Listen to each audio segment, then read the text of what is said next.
Please help me welcome to the DebX stage, Susie Turrey.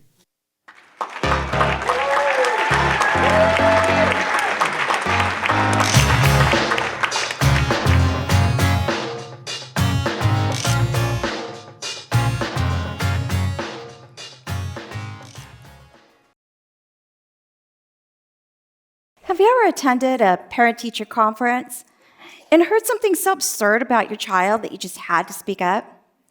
And before you know it, you're in the principal's office questioning the teacher's actions. This act of speaking up, it's called advocacy. And I'll confess, advocacy did not come naturally to me. I grew up in a time and in a household where children were taught not to speak up, where the belief was that children should be seen and not heard. And this belief shaped my childhood, and it made it hard for me to speak up. So when my youngest son started preschool at age 3 and was diagnosed with autism, I had to speak up for him, even though it was completely outside of my comfort zone. And when he started school, he only knew about 75 words, while the other kids his age knew about 700. And that made it really hard for him to communicate. A lot of times, kids with autism act out when they feel like no one is listening. And that was the case with him. His difficulty with expression made it hard for him to get his needs met and to be heard and understood. And as a parent, I always wanted him to feel safe and supported. So I turned into that crazy autism mom, the one that was going to do whatever it took to make sure that my son was seen, heard, supported, and treated with respect.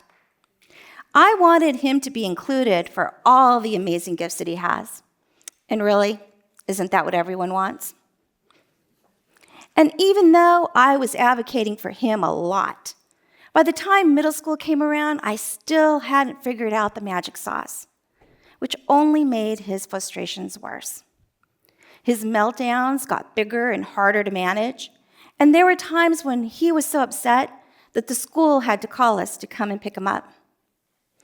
I understood that his behaviors were his way of communicating, but I didn't realize how much confusion he was feeling, which only fueled his frustration.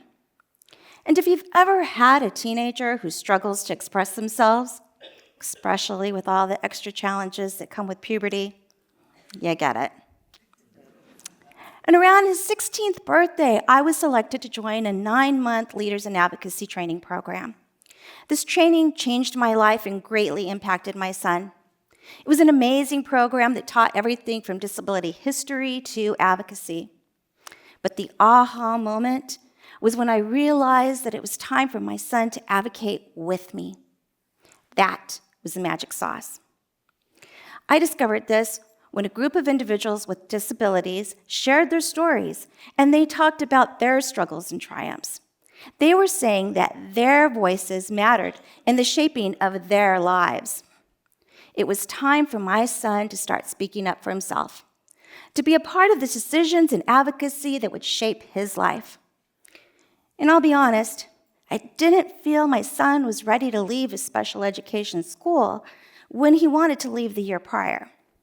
But after going through the program, I asked him if he still wanted to make a change, and he said yes. So over the next 6 months, we made a plan with small action steps to get him into a school that fit him better. We were advocating together, and it was amazing. And in those 6 months, we found a school that he loved, and he started finding his voice. And he was finally feeling seen and heard, and I could feel his confidence growing. And a couple of summers later, he went to his own advocacy training, where they helped him use his voice and make goals for himself. And one of those goals was to go to college. Today, I am proud to say that my son is in his 2nd year of college. He is a disability advocate, and he's even taking a public speaking class.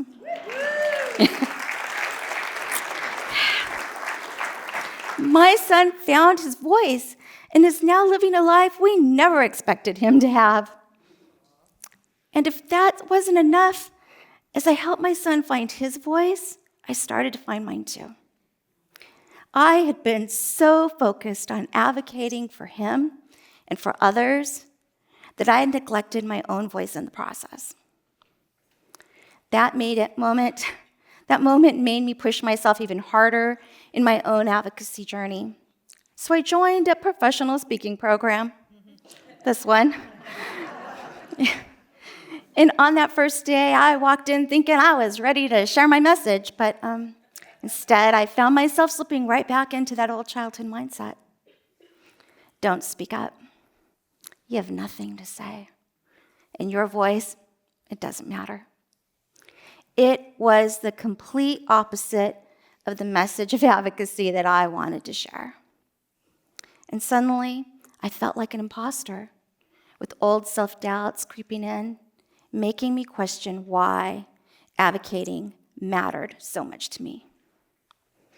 And ultimately, it came down to one word: safety. Growing up, safety meant staying silent and avoiding attention. But now I see that true safety can only come from being heard and having the courage to speak up for what we need. Just like my son discovered when he was able to speak up for himself.